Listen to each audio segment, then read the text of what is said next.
Episode 1681-1685.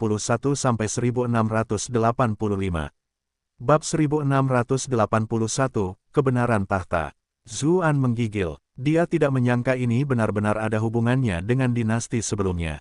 Mata Zhang Zitong membelalak. Dia sebenarnya tidak tahu alasan sebenarnya di balik kematian orang tua dan pemusnahan klan. Ini adalah pertama kalinya dia mendengarnya. Karena kau adalah pemegang token emas, kau seharusnya tidak pernah mendengar tentang kepala pelayan Dong Fangbai, kan? Tanya Zhang Jie. Zuan mengangguk. Ada 4 kepala pelayan di dinasti saat ini, dan Dong Fangbai adalah pemimpin mereka. Putranya, Dong Fanghan, adalah menteri pelayan Gerbang Kuning, seseorang yang pernah ditemuinya sebelumnya. Namun, karena Dong Fangbai tidak meninggalkan banyak kesan, kepala pelayan Adipati tepi pantai Pei Zeng yang lebih terkenal, kakek Big Manman, sebenarnya memiliki wewenang yang lebih praktis. Namun, Big Manman bukanlah putri dari istri pertama, dan ayahnya hanyalah putra kelima Pei Zeng, itulah sebabnya statusnya di klan tidak begitu tinggi. Zhang Jie tampaknya telah melihat apa yang dipikirkannya.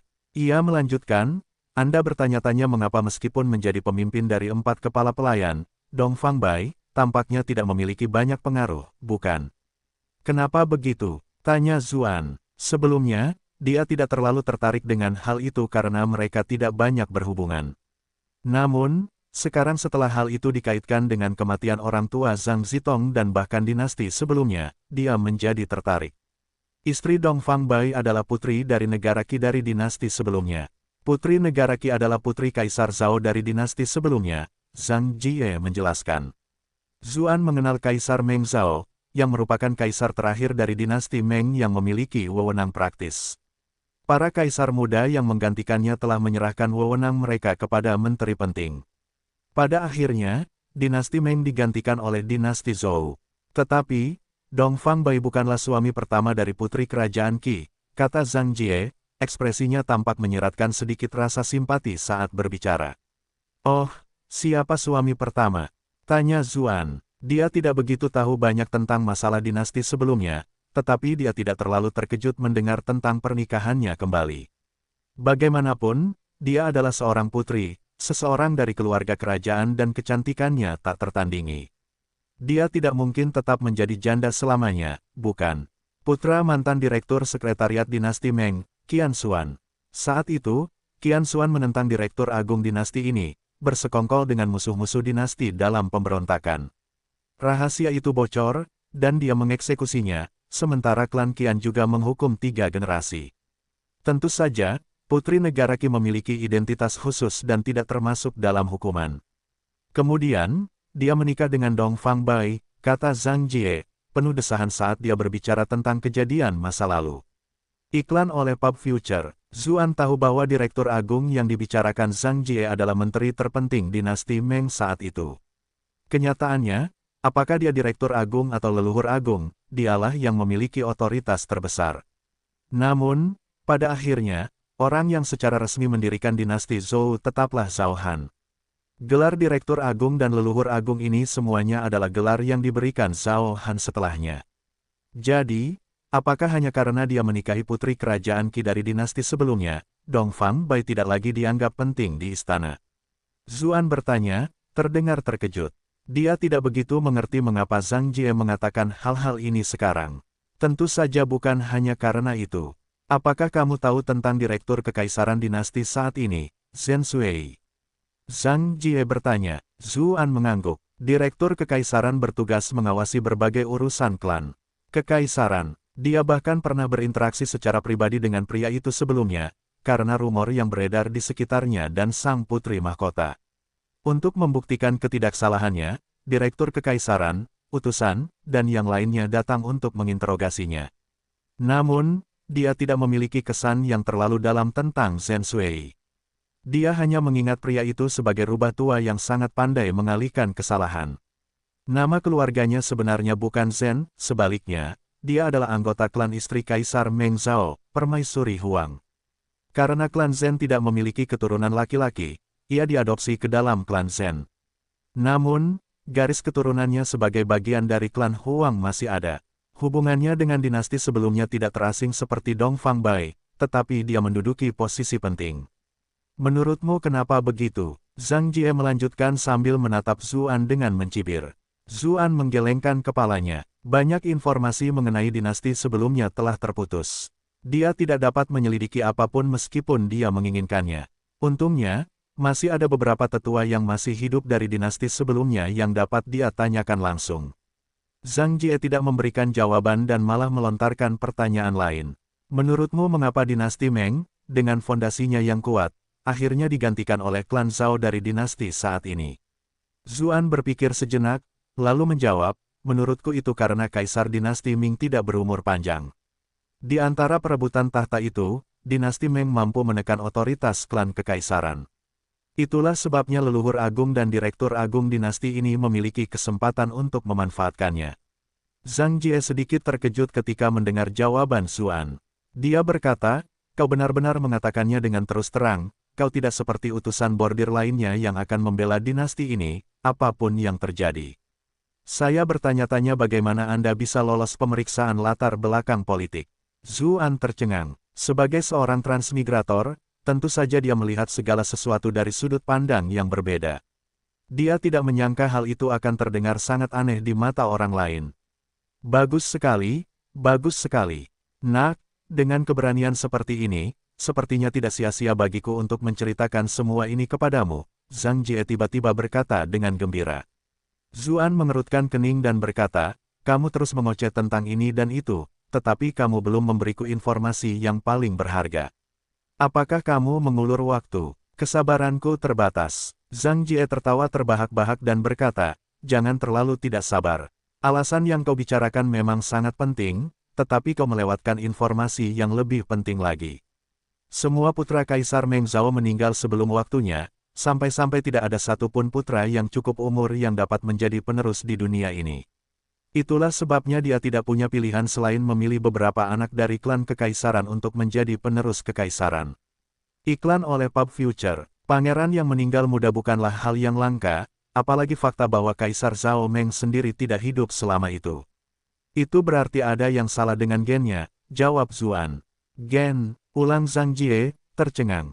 Dia jelas belum pernah mendengar kata itu sebelumnya. Memang tidak jarang, tetapi bagaimana jika itu bukan kecelakaan, melainkan disebabkan oleh sesuatu yang dibuat-buat.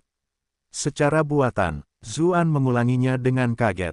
Siapa yang berani melakukan hal seperti itu? Menurut apa yang baru saja kamu katakan, orang yang paling banyak mendapat keuntungan adalah orang yang paling mencurigakan, kata Zhang Jie sambil mencibir. Maksudmu, dia adalah leluhur agung dinasti saat ini, kaisar pendiri. Zhang Zitong tiba-tiba berkata, tidak dapat menahan diri lagi. Setelah mendengarkan seluruh percakapan dari satu sisi. Bagaimanapun, ini terkait dengan kasus pemusnahan klan Zhang. Benar, kata Zhang Jie terus terang. Hanya direktur utama yang memiliki kemampuan seperti itu pada saat itu. Tetapi ada sesuatu yang tidak beres di sini. Meskipun informasi tentang topik ini cukup terbatas, Kaisar Meng Zhao memiliki reputasi yang baik dan dikenal sebagai penguasa yang bijaksana. Mengapa Direktur Agung berani melakukan hal seperti itu? Zuan bertanya dengan bingung. Berdasarkan sumber daya yang tersedia, Direktur Agung masih menjadi menteri yang setia di bawah Kaisar Meng Zhao. Baru kemudian, ketika Kaisar yang lebih muda naik tahta, otoritas kekaisaran mulai merosot. Tentu saja itu tidak mungkin jika hanya leluhur agung saja. Tapi bagaimana jika dia mendapat bantuan dari istri Kaisar Zhao, Permaisuri Huang? Zhang Jie menjawab sambil mencibir. Permaisuri Huang, Zuan mengulangi, tercengang. Dia sudah menjadi seorang permaisuri, jadi mengapa dia berkolusi dengan seorang menteri untuk menentang suaminya sendiri? Namun, ketika dia mengingat hubungan antara dirinya dan permaisuri saat ini, ekspresinya tiba-tiba menjadi aneh. Permaisuri Huang sendiri tidak memiliki anak, dan dia adalah tipe orang yang mudah cemburu. Dia tidak tahan melihat selir-selir lainnya terus melahirkan anak. Hubungannya dengan leluhur agung cukup baik, jadi keduanya cocok, Zhang Jie berkata perlahan. Dalam rentang beberapa tahun, semua pangeran Kaisar Zhao meninggal muda. Dia mengira bahwa dia hanya kurang beruntung dan tidak curiga apapun. Tetapi ketika berhadapan dengan pangeran keempat, para dokter dan Kasim yang terlibat khawatir bahwa segala sesuatunya akan gagal dan mereka dapat terbongkar. Karena mereka tidak dapat menahan rasa bersalah lagi, mereka diam-diam mengirim pangeran keempat keluar dari istana. Mereka menyatakan kepada publik bahwa pangeran telah meninggal. Salah satu dokter menghubungi seorang teman di luar istana, yang merupakan ayah Zitong, Zhang Zikuan. Dia selalu menjadi seseorang yang berkarakter lurus dan terhormat, dan memilih untuk membantu. Dia membantu membawa pangeran keempat keluar dari istana. Sejak saat itu, meskipun pangeran keempat terpaksa mengembara di dunia tanpa apa-apa, baik atau buruk, dia mampu bertahan hidup. Jelajahi novel baru di novelbin.com. Pada saat itu, mereka yang terlibat berpikir bahwa suatu hari, kebenaran akan terungkap dan mereka dapat membawa pangeran keempat kembali menjadi kaisar. Dengan begitu, mereka tidak hanya tidak akan dihukum atas kesalahan mereka bahkan akan memberikan kontribusi besar. Namun, seiring berjalannya waktu, Direktur Agung menjadi terlalu kuat, berhasil merebut dinasti Meng. Masalah ini dengan sendirinya mereda. Sementara itu, pangeran keempat itu akhirnya meninggal sebelum waktunya karena alasan yang tidak diketahui juga. Namun, ia meninggalkan garis keturunan di antara rakyat, yang mengarah pada keturunan kekaisaran yang saya sebutkan tadi. Suara Zhang Jie penuh dengan emosi saat dia berbicara tentang masa lalu. Namun seiring berjalannya waktu, kebenaran tidak dapat disembunyikan selamanya. Pada akhirnya, klan Zhao tetap mengetahuinya. Karena pentingnya masalah ini, mereka tidak dapat melakukan sidang terbuka, itulah sebabnya Golden Token Seven memimpin anak buahnya untuk membasmi klan tersebut. Pada saat yang sama, tugasnya adalah menanyakan keberadaan cucu kekaisaran itu. Zhang Zitong menangis terseduh-seduh. Dia akhirnya mengetahui kebenaran tentang meninggalnya orang tuanya setelah bertahun-tahun. Zuan menghela napas. Sebelumnya, ia mengira tidak ada alasan bagi utusan token emas untuk berurusan dengan sensor kekaisaran dengan cara seperti itu, tetapi jika itu melibatkan tahta kekaisaran, semuanya masuk akal. Setelah berpikir sejenak, ia bertanya, lalu di mana keturunan kekaisaran itu sekarang? Bab 1682, Seni Kutukan. Ada yang bilang dia meninggal, ada yang bilang dia ditangkap dan dikurung secara rahasia, siapa yang bisa memastikannya? Kata Zhang Jie sambil tertawa mengejek diri sendiri. Lagi pula, meskipun keturunan kekaisaran masih ada di dunia ini, lalu kenapa? Apa yang bisa dia lakukan? Zuan sebenarnya setuju dengan analisis itu. Dinasti Zhou sudah memiliki kendali yang kuat atas dunia. Di antara itu dan kehadiran makhluk yang tak terhentikan seperti Zhao Han, siapa yang akan mengorbankan nyawa mereka untuk keturunan kekaisaran dari dinasti sebelumnya? Namun, tiba-tiba dia menyadari ada yang aneh. Dia bertanya, bukankah kamu anggota yang selamat dari rezim asing yang jahat? Bertahan hidup dari kejahatan. Zhang Jie mencibir, siapa yang mau berurusan dengan bajingan gila itu? Lalu mengapa kau berbicara begitu lama tentang keturunan kekaisaran dinasti sebelumnya? Dan apa tujuannya mengambil risiko sebesar itu?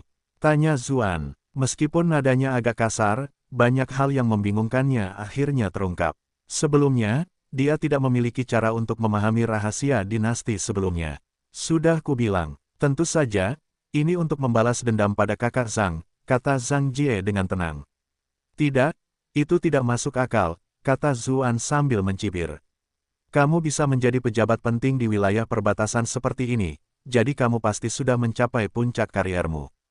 Tidak mungkin kamu mau mengambil risiko seperti itu untuk berurusan dengan seorang raja.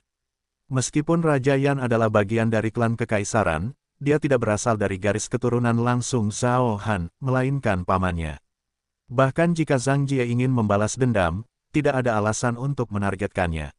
Zuan terdiam sejenak sebelum melanjutkan, lagi pula, kau juga ingin mengakhiri hidupnya. Kau tidak bisa membenarkan hal itu sebagai bentuk belas kasihan kepada ayahnya, kan? Ketika mendengar itu, Zhang Zitong menatap Zhang Jie dengan sedikit ketakutan.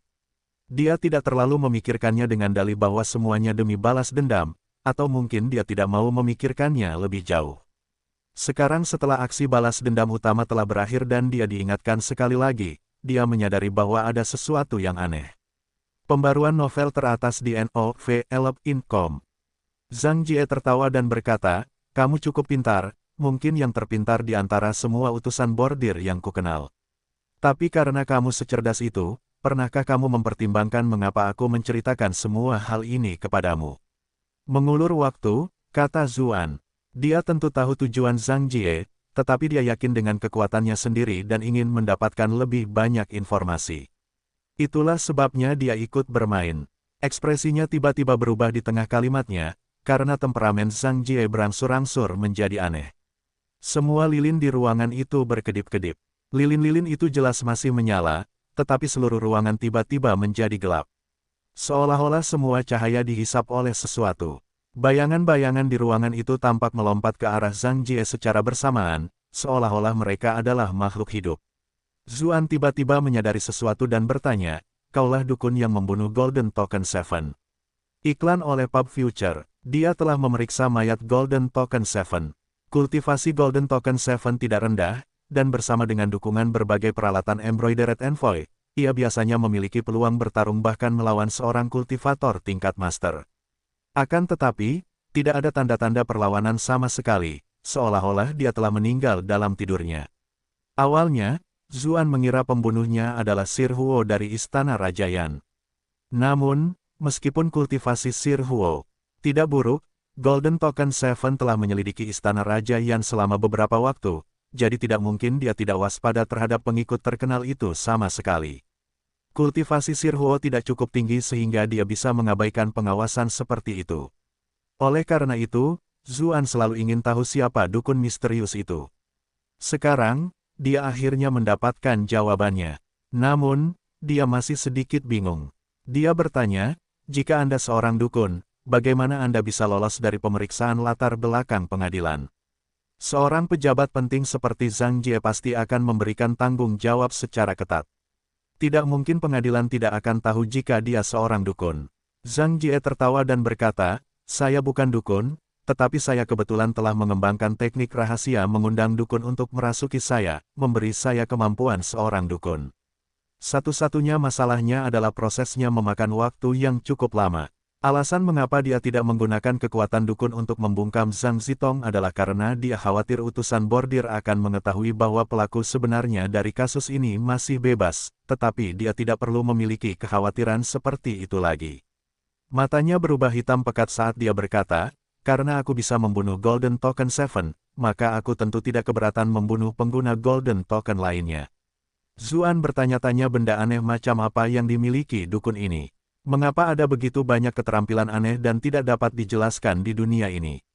Namun, dia tidak ragu lagi, karena dia sudah dapat merasakan bahwa Zhang Jie memiliki keterampilan yang dapat mengancamnya.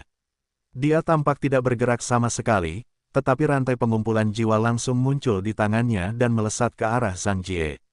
Rantai pencabut jiwa adalah senjata standar utusan bordir. Senjata itu sangat efektif dalam membatasi semua jenis kemampuan. Zuan tidak ingin mengungkap identitas orang lain, jadi dia tidak menggunakan pedang. Zhang Jie jelas memiliki beberapa keraguan terhadap rantai penghancur jiwa utusan token emas.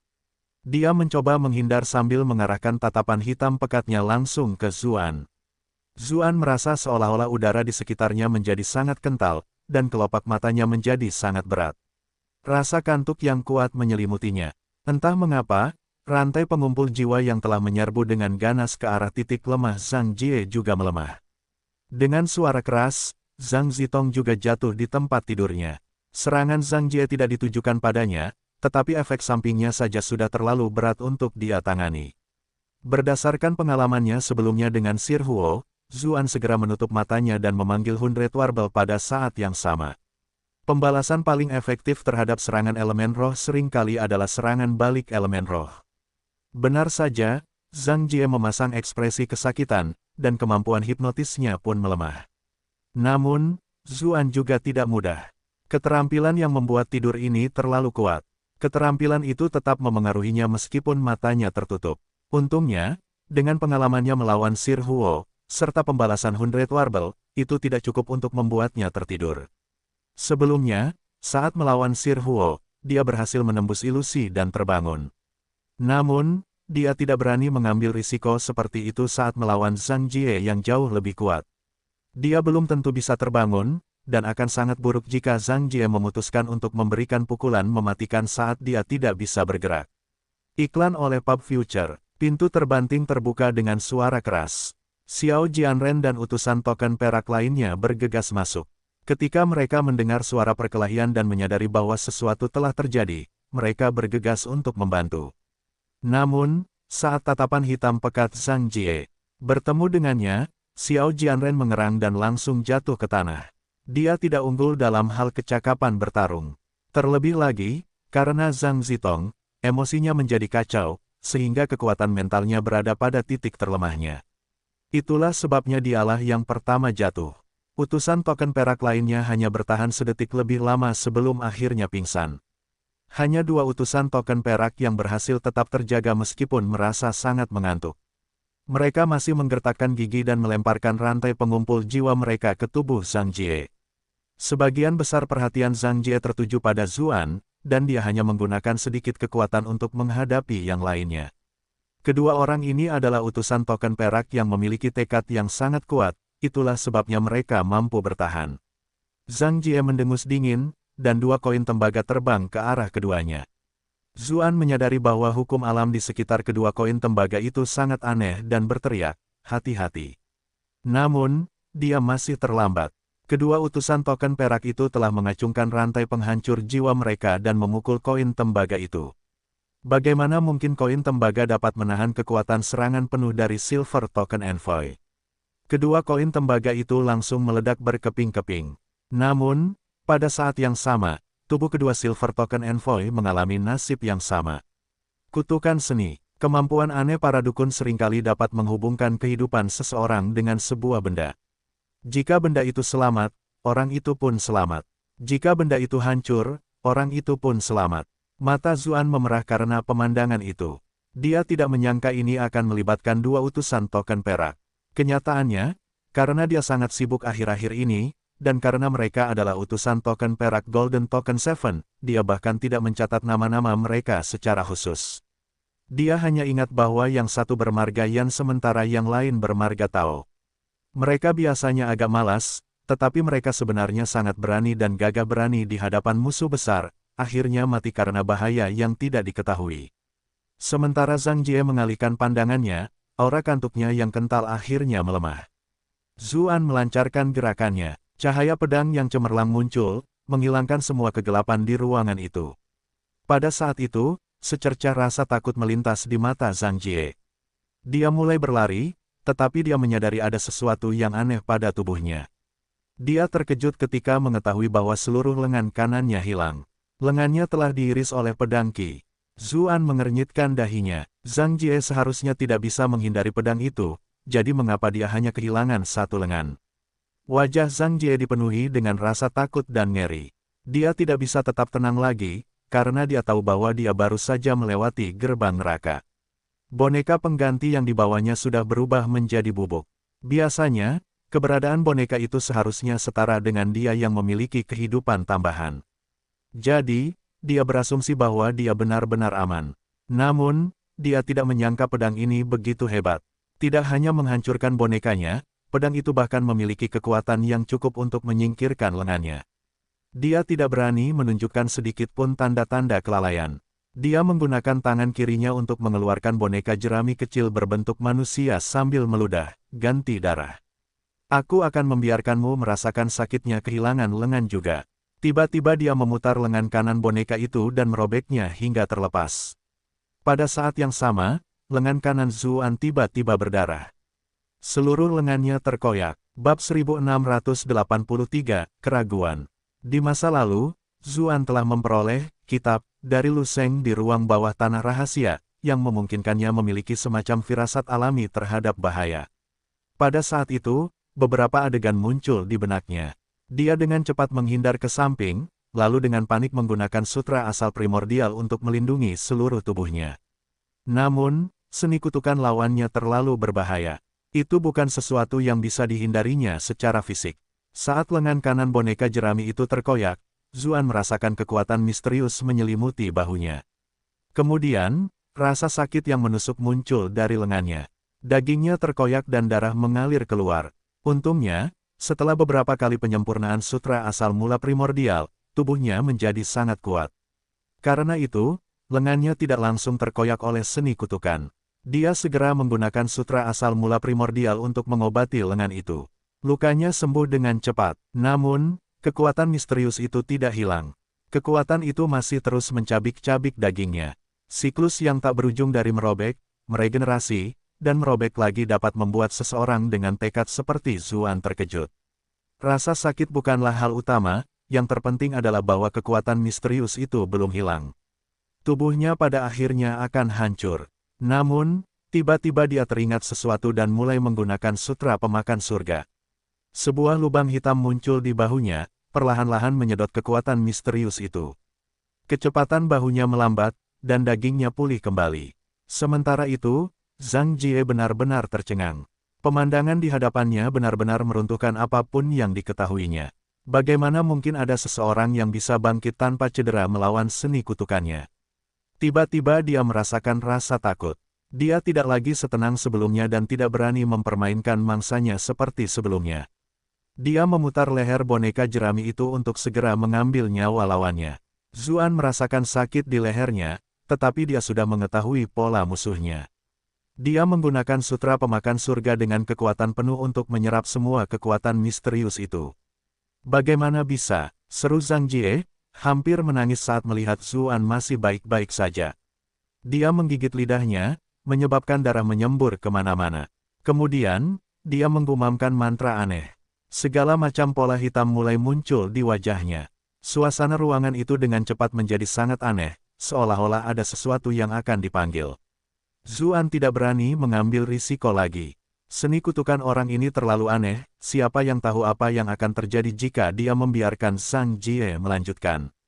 Karena itu, dia segera berteriak, "Apa yang kamu lihat?" Zhang Jie tertegun. Dia secara naluriah menjawab, "Aku menatapmu, dasar brengsek." Upacara pemanggilannya terganggu sebentar, dan yang diterimanya adalah sebilah cahaya yang menyilaukan. "Ah, aku punya banyak penyesalan. Sungguh, mengapa aku harus memperhatikannya? Aku bahkan belum menggunakan jurus terkuatku." Tidak kek, itulah pikiran terakhir Zhang Jie sebelum meninggal. Penyesalannya begitu kuat sehingga bahkan setelah ia menghembuskan napas terakhirnya, matanya tetap terbuka. Ketika ia meninggal, suasana aneh itu pun berangsur-angsur menghilang. Bahkan aura yang menakutkan dan kuat itu pun lenyap tanpa jejak. Iklan oleh Pub Future. Zuan menyembunyikan keringat dinginnya sambil berpikir, keterampilan para dukun ini benar-benar sulit untuk dipertahankan. Aku hampir selesai tadi. Dia kemudian membangunkan semua orang yang tidak sadarkan diri di ruangan itu. Ketika Xiao Jianren dan yang lainnya mengetahui bahwa Zhang Jie adalah pelaku utamanya, mereka semua menghela napas lega. Namun, ketika mereka mengetahui kematian rekan-rekan mereka, suasana hati mereka kembali memburuk. Mereka yang bekerja di bidang mereka semua tahu bahwa hari seperti itu akan datang cepat atau lambat. Mereka bertanya-tanya kapan nasib yang sama akan menimpa mereka. Juga, Zuan berkata, berikan mereka berdua pemakaman yang layak dan dukunglah keluarga mereka dengan murah hati.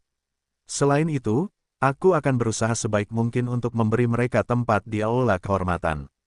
Tuan itu mulia dan benar. Xiao Jianren dan yang lainnya menjawab, merasa sangat terkejut. Aula kehormatan merupakan penghargaan tertinggi bagi Embroidered Envoy setelah mereka meninggal. Ada banyak Embroidered Envoy yang meninggal setiap tahunnya, tetapi mereka yang berhasil masuk ke dalam aula kehormatan jumlahnya sangat sedikit. Aula ini bukan hanya sebagai pengakuan atas prestasi mereka, tetapi juga akan memastikan kekayaan dan kehormatan keluarga mereka selama 3 generasi. Zuan menatap Zhang Zitong dan melanjutkan, berita Zhang Zitong, Zhang Jie terungkap dalam kasus ini. Dia bekerja sama dengan kami dalam perangkapnya, itulah mengapa kami dapat menangkap pelaku utamanya. Zhang Zitong terkejut, dia menatapnya dengan ekspresi bingung. Xiao Jianren dan yang lainnya tercengang, tetapi semua orang yang telah mencapai posisi mereka saat ini cerdas. Mereka menyadari bahwa Sir Eleven ingin melindunginya, jadi mereka tentu saja tidak menyuarakan keberatan apapun. Di luar ruangan terlalu berdarah. Sementara Xiao Jianren dan yang lainnya menghadapi akibatnya, Zuan membawa Zhang Zitong ke ruangan lain. Jangan kira aku akan berterima kasih padamu. Yang kau lakukan hanya menghalangiku untuk kembali ke faksi lamaku, dan juga memancing orang-orang di belakangku, kata Zhang Zitong setelah berdiri cukup lama. Dia dan Zhang Jie tidak begitu akrab, dan ini pertama kalinya dia mendengar tentang hubungan Zhang Jie dengan ayahnya. Lebih jauh lagi, Zhang Jie bahkan pernah mencoba membunuhnya, jadi jika dia mati, biarlah. Namun, dia benar-benar tidak mengerti mengapa Sir Eleven membebaskannya. Pada akhirnya, itulah satu-satunya alasan yang dapat dipikirkannya. Zuan menjawab dengan tenang, kalau tidak, apa gunanya? Wajah Zhang Zitong menjadi pucat. Benar, apa yang membuatmu begitu gelisah? Zuan berkata, karena kamu sudah mati sekali, jagalah hidup ini dengan baik dan mulailah hidup yang baru. Lagi pula, dendam orang tuamu belum terhapus. Terlebih lagi, Tao Qing dan Yan Ke adalah rekan kerjamu. Jika kamu mencoba bunuh diri, apakah kamu akan mampu menghadapi pengorbanan mereka? Ekspresi Zhang Zitong berubah beberapa kali. Setelah beberapa saat, dia mengangguk dan berkata, baiklah. Zuan menghela napas lega dalam hati. Selain alasan-alasan itu, alasan lain mengapa dia melangsungkan hidup adalah karena dia memiliki hubungan dengan keturunan dinasti kekaisaran sebelumnya, yang mungkin berguna di masa depan. Bagaimanapun, mereka adalah musuh Zhao Han, jadi mereka bisa membantu. Iklan oleh Pub Future. Setelah mengurus situasinya, Zuan langsung pergi ke istana Tuan Kota Yi. Dia menemui Tuan Kota Liaoling dan memberikan rangkaian kejadian yang telah terjadi. Tidak banyak pejabat yang dia percayai di tempat ini, tetapi Liaoling bertekad. Fakta bahwa dia mampu mengembangkan ilmu pedang yang murni dan sombong berarti bahwa perilaku moralnya juga dapat diandalkan. Liaoling terkejut mendengar kebenaran ucapan Zhang Jie. Dia secara refleks menyampaikan kesimpulan itu, tetapi ketika Zuan memberikan semua bukti, dia tidak bisa menahan diri untuk tidak ragu. Kemudian, Zuan menyuruhnya untuk mengelola Komando Yi dengan baik, jika tidak, pembantu kepercayaan Zhang Jie dapat memulai pemberontakan karena putus asa. Mengenai mengapa dia tidak bisa membiarkan orang-orang Raja Yan mengurus situasi, dia khawatir mereka akan mengambil kesempatan untuk melakukan pembersihan total. Jika itu terjadi, keseimbangan kekuatan di Komando Yi akan kehilangan keseimbangan. Liaoling memahami prinsipnya dengan baik. Meskipun dia masih sedikit skeptis tentang keadaan di sekitar Zhang Jie, dia setuju untuk menjaga situasi tetap terkendali. Setelah melakukan pengaturan tersebut, Zuan menemukan waktu luang untuk memanggil Kaisar. Akan tetapi, meskipun telah mencoba berkali-kali, Kaisar tetap tidak menanggapi. Meski begitu, Zuan tidak menyerah dan terus menelepon. Beberapa saat kemudian, suara tak sabar terdengar dari token emas itu. Jika kamu tidak punya alasan yang tepat kali ini, Kaisar ini akan memastikan kamu membayarnya. Anda telah berhasil menipu Zhao Han sebesar plus 233 plus 233 plus 233. Dia jelas kesal karena dipanggil seperti monyet lagi dan lagi. Kali ini, dia tidak mengirimkan indera ketuhanannya dan hanya mengirimkan suaranya. Dia pikir dia harus menunjukkan kewibawaannya dengan benar di hadapan Zuan saat dia melihatnya lagi. Zuan memberikan cerita kasar tentang apa yang baru saja terjadi. Zhang Jie, seorang dukun. Seru Zhao Han terkejut, jelas menyadari bahwa ini bukan masalah kecil. Dia lupa semua tentang kekesalan karena dipanggil. Setelah beberapa saat, dia bertanya dengan nada serius, motifnya. Temukan bab baru di novel.com.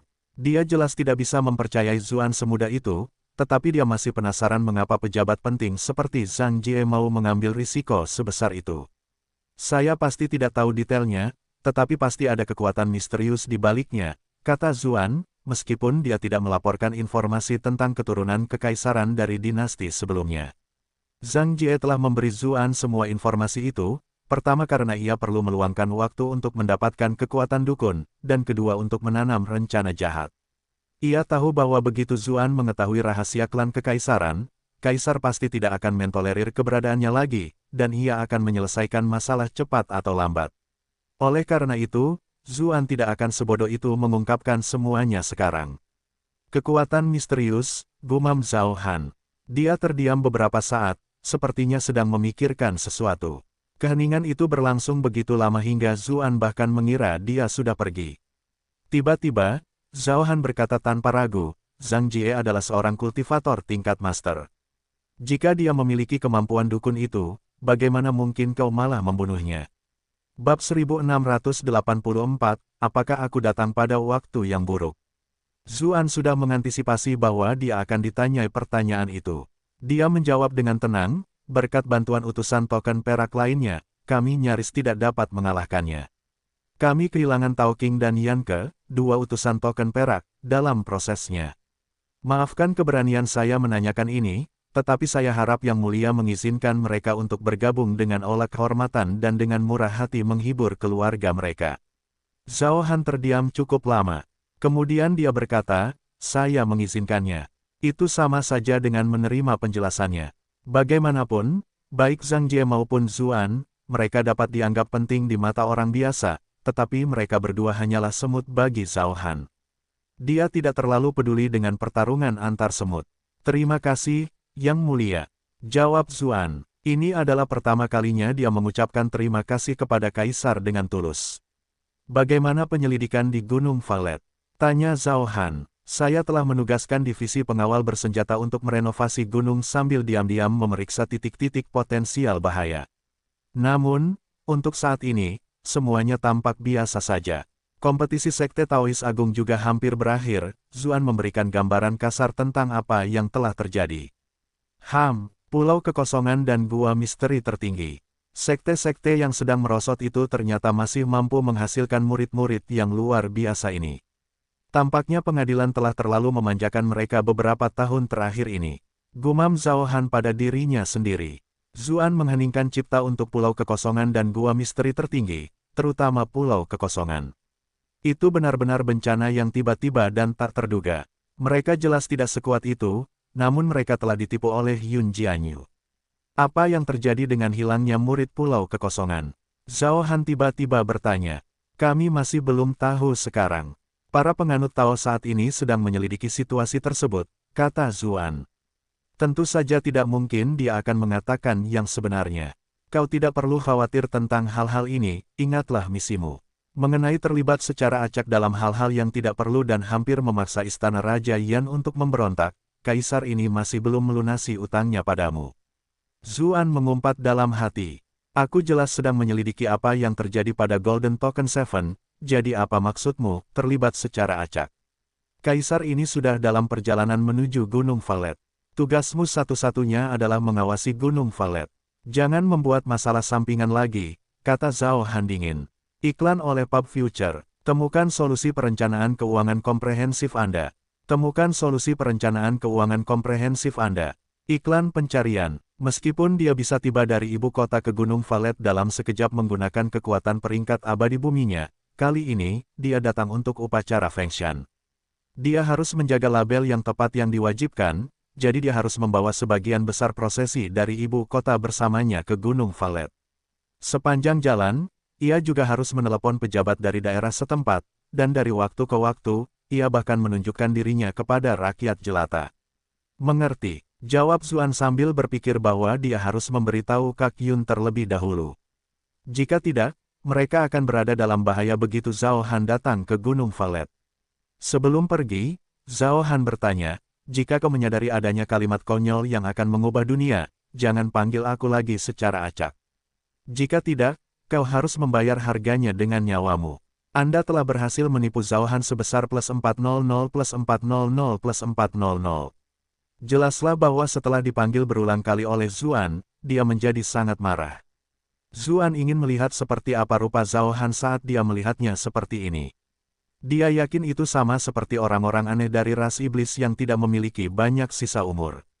Mereka harus menghabiskan sebagian besar waktu mereka dalam tidur meditatif. Setiap kali dia bangun, Kaisar juga menggerogoti umurnya. Aku benar-benar ingin mengganggunya lagi, pikir Zuan, tetapi dia tahu bahwa melakukan itu hanya akan membuatnya dicabik-cabik oleh Zhao Han yang marah. Setelah berpamitan dengan Zhao Han, Zuan memasuki penjara tempat Raja Yan ditahan. Raja Yan melampiaskan amarahnya pada sipir penjara yang membawa makanannya. Sebagai seseorang yang biasanya menikmati gaya hidup mewah, di penjara setiap hari sungguh tidak menyenangkan. Ada apa dengan Raja hari ini? Siapa yang akan kesal? Tanya Zuan sambil berjalan mendekat sambil tersenyum lebar. Raja Yan tercengang tidak sabar saat melihat Zuan. Ia berkata, kamu menanyakan sesuatu yang sudah kamu ketahui jawabannya.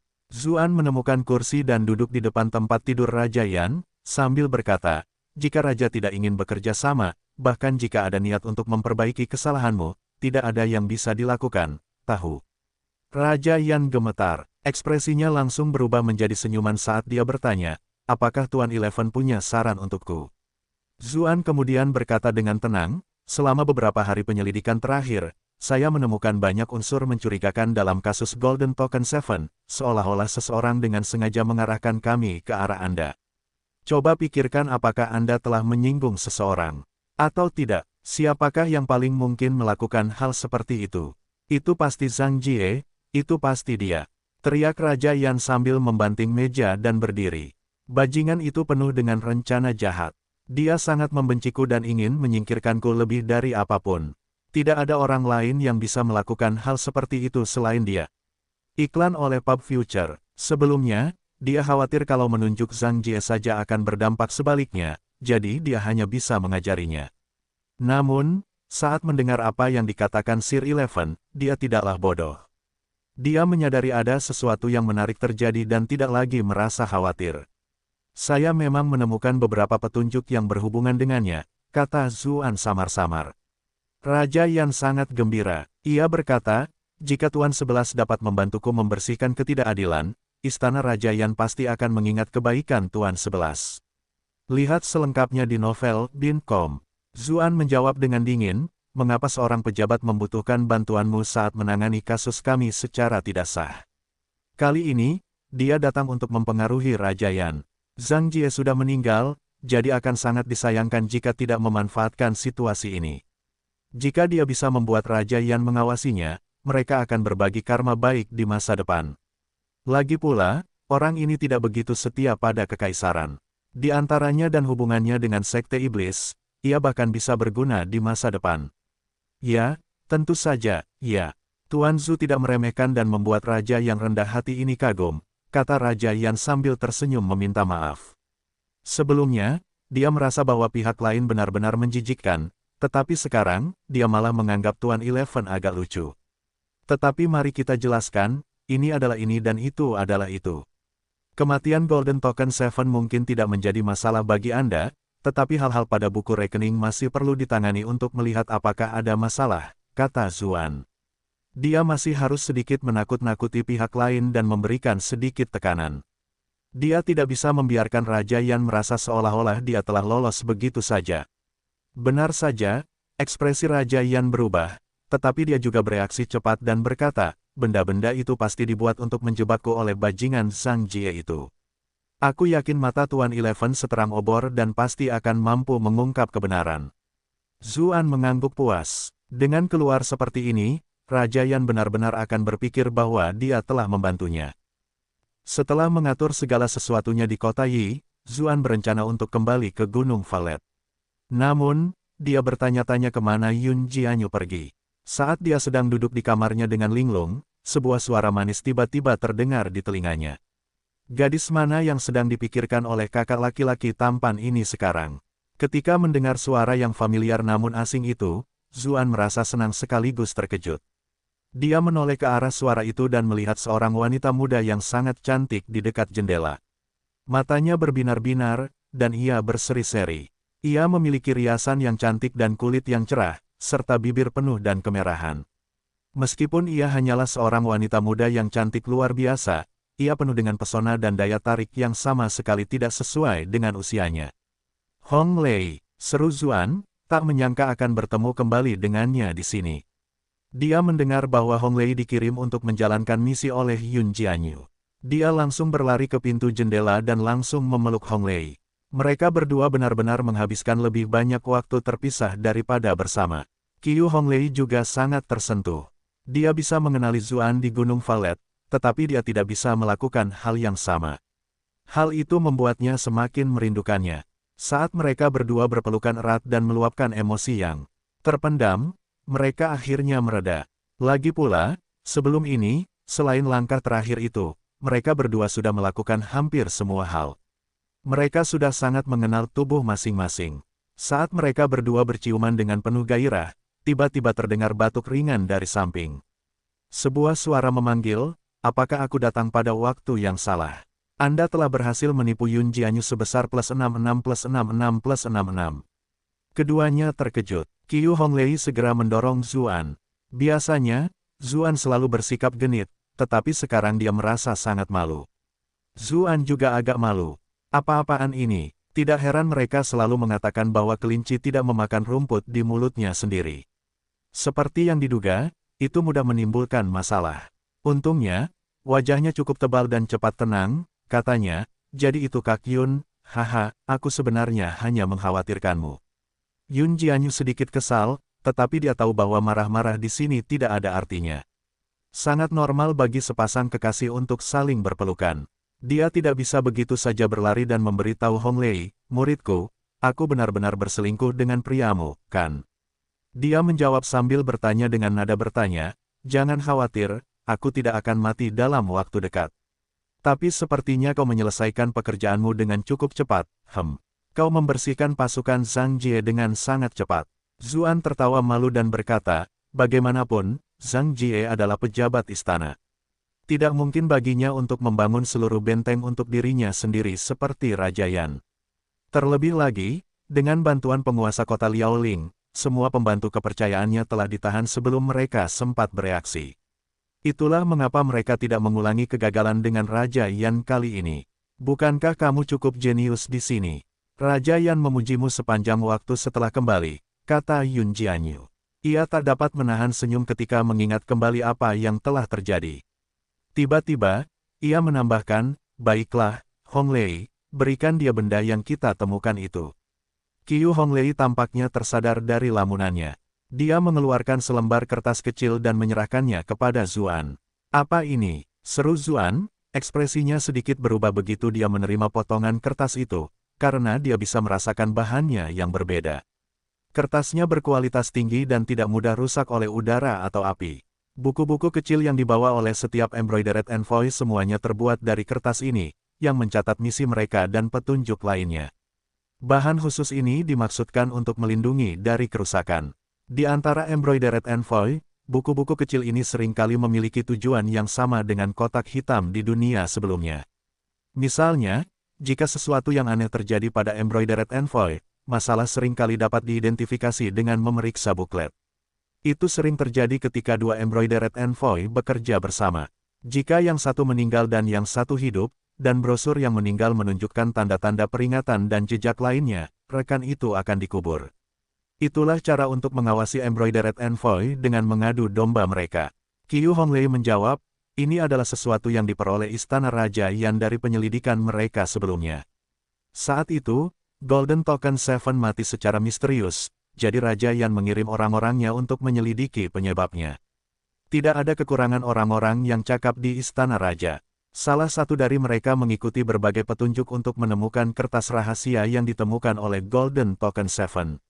Zuan berpikir dalam hati, pantas saja kita tidak menemukan petunjuk yang berguna dari harta benda Golden Token Seven yang tersisa. Mungkin semuanya dikumpulkan oleh Istana Raja Yan terlebih dahulu. Dia membuka kertas itu dan melihat serangkaian nama aneh yang tertulis di sana. Banyak di antaranya yang diberi lingkaran dalam kehidupannya. Jelas bahwa nama-nama ini membuat Golden Token Seven sangat frustrasi. Iklan oleh Pub Future, orang asing, ikan asin, pembantu, tomat, batu, pembunuh wanita tua, kacang malva, cewek, pemilik tanah. Zuan membaca sambil mengingat isi kertas itu. Dia sedikit terkejut. Ini adalah hal-hal yang telah dicatat itu tampak seperti omongan kosong yang benar-benar acak. Jika tidak dicatat dalam brosur Golden Token Seven, kertas itu akan dibuang begitu saja sebagai sampah. Yun Jianyu menggelengkan kepalanya dan berkata, kami juga tidak tahu. Namun, hal itu jelas memiliki hubungan yang signifikan dengan kematian Golden Token Seven. Zuan memeriksa isinya lagi. Beberapa barang tampak seperti barang yang biasa ditemukan di pasar makanan, sementara beberapa lainnya adalah bahan. Apakah ada beberapa nama juga?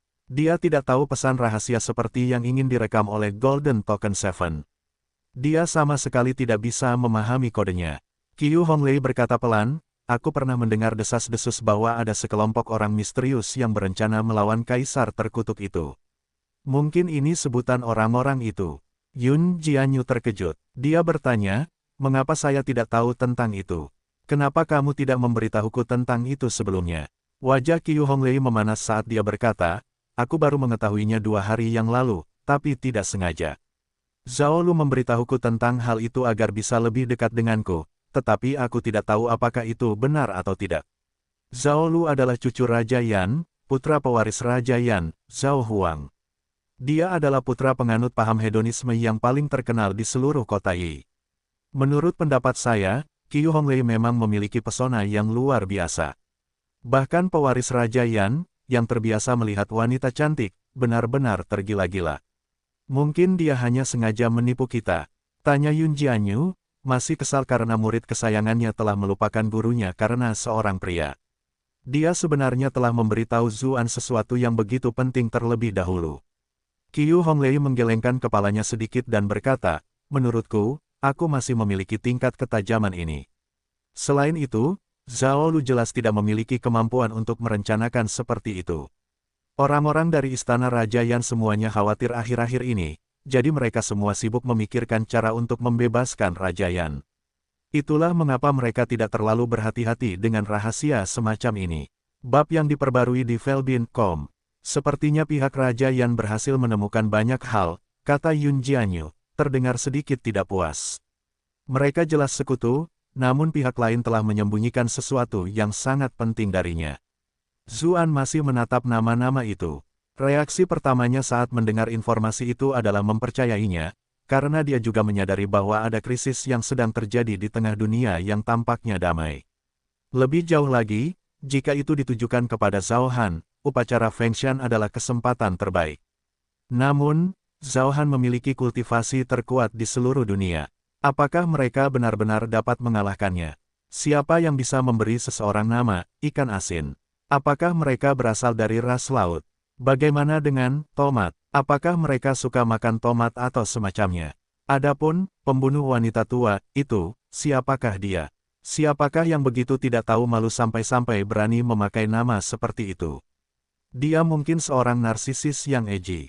Iklan oleh Pub Future. Di samping itu, istilah chick di tempat tertentu mempunyai arti yang sangat berbeda dan agak memalukan dalam hubungan seks bebas. Saat Zuan melihat nama-nama tersebut, dia kurang lebih sudah bisa menebak maksud mereka. Karena berurusan dengan Zhao Han adalah masalah besar, mereka tidak berani mengungkapkan nama asli mereka, karena takut akan membayar harga yang sangat mahal. Itulah sebabnya mereka memanggil satu sama lain dengan nama panggilan. Sebelumnya, dia mengira Golden Token Seven dibungkam karena penyelidikannya telah menghasilkan pengetahuan tentang pemberontakan Raja Yan.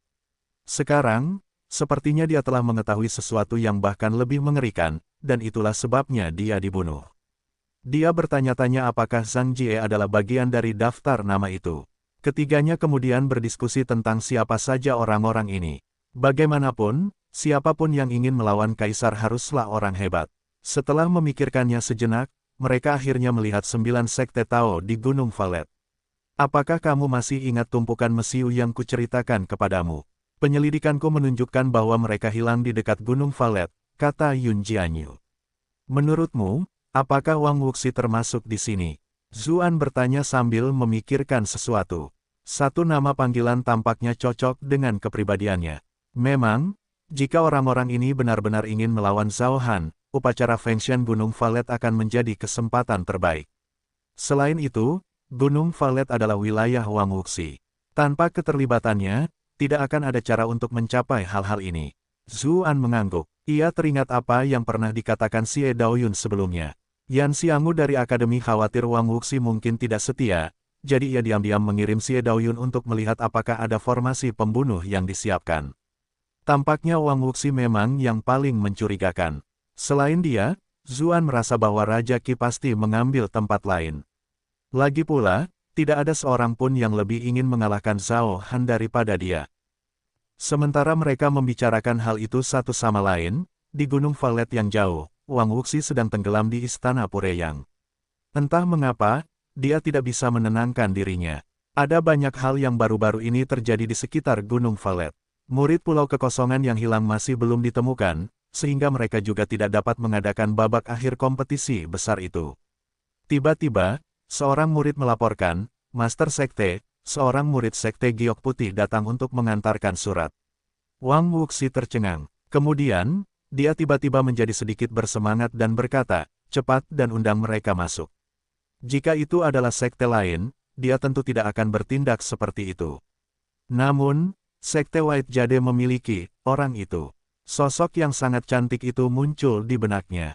Seorang murid Sekte Giok Putih melangkah maju dan berkata, "Salam, Guru Negara. Ini adalah surat pribadi dari Master Sekte Yan. Saya harap Guru Negara akan membacanya." "Yan, Tuan Sekte Yan." Wang Wuxi mengulanginya, detak jantungnya bahkan sedikit meningkat.